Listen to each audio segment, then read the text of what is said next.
Sanibona bafethu. Upyramid ke ubaba oyibhobi.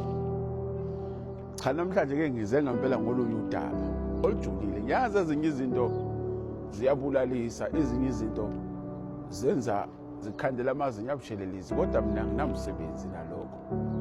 Ngoba vele yami impilo ngiyazi ukuthi into ethenjisiwe kumina ukufa, vele egcineni ngizofa. Le video ke ingomuntu omnyama. Ngo-1994 saba no-president wokuqala eSouth Africa after apartheid. Sasinethemba as umuntu omnyama ukuthi nathi kuze kulunge, nathi kusize sikhululeke. Kodwa sakhohliseka kwangathi sikhululekile, kanti cha sikhululekile khani sizocindezeleka. Sacindezeleka isimanga sicindezelwa abanye abantu abamnyama ebekazihlupheka nabo ku-apartheid.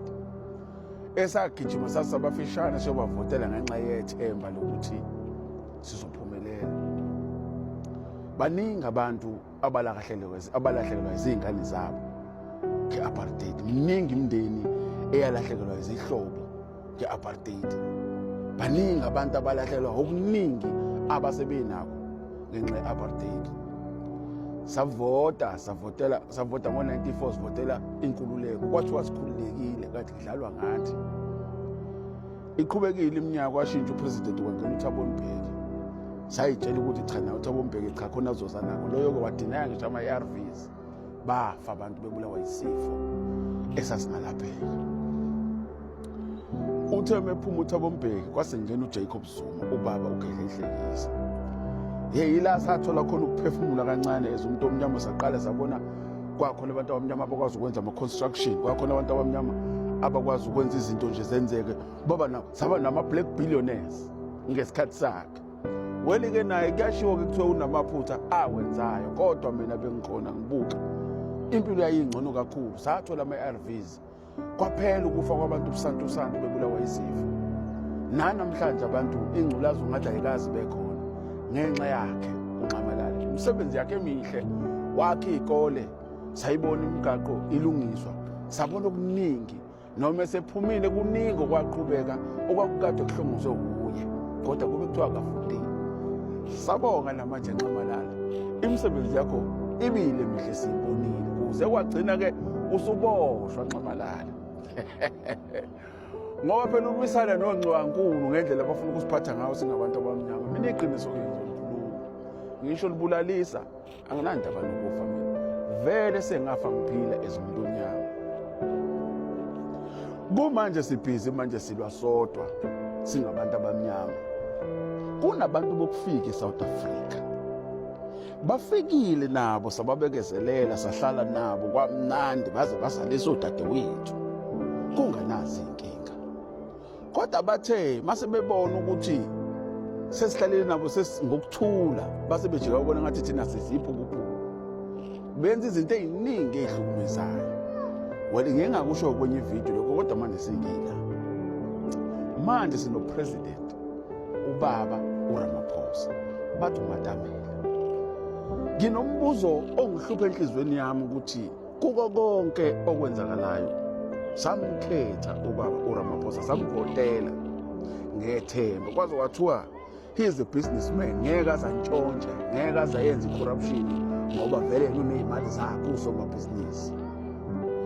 Kodwa lately ngazi ukuthi corruption iyo egida kakhulu nje ezandleni zakhe, kodwa kangekho lapho ngila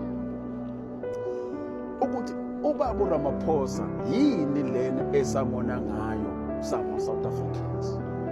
Ngoba uyena ebesimthembile njengomkhulu wethu, uyena ebesimthembile njengobaba wethu, uyena ebesimthembile ukuthi uzosinakekela as South Africans. Kuningi besibhekile kuyena okuhle ngendlela abe kwangayo ukuthi uzosilekelela ezabantu abamnyama, but ngathi ngaso sonke isikhathi is against us.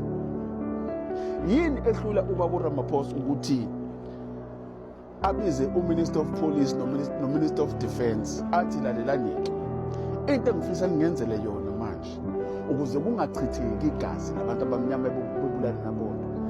Ngenani zonke indawo manje escort abantu abanganawo amaphepha nemvumo yokuba seSouth Africa bebuyiselwe emazweni nabo.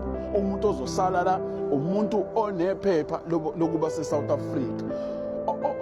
onemvume yokuthi abe la ngokwesikili sakhe, ngoba ngeke size sisho ukuthi bonke abantu bokufika bayabheda. Sinodokotela ababantu bokufika, sinamanesi abantu bokufika, bakhona abanama-skills esiwadingayo abantu bokufika. Asisho ukuthi wonke umuntu wokufika akahambe, but laba abanganalo iphepha nemvumo yokuba se-South Africa ake babuyele emakubo. Nabo ke beze South Africa ngendlela, ngoba nathi asingene emazweni abo singanawo amaphepha. Uthi mangisho ukuya eSwazini unganalo iphepha, kodwa South Africa uvela ungene nje nesikhoko sophuthu ugibela ingwenya, kulula nje ukungena la. Cha, ngeke. Yini bona babu Ramaphosa ngempela kungabi khona eyodwa nje into esokukhumbula ngayo nawe ukuthi wasenzela khona kuzo zonke izinto esezikuhlulile bekufanele usenzele zona as South Africans esakuvotelela ukuthi usilekelele kuzona zakwehlula. Usohlula nje okukodwa esokukhumbula ngakho ukuthi kodwa wasilekelela endabeni yabantu bokufika, wayenqanda impi eyayisiqalile ukuvuthwa.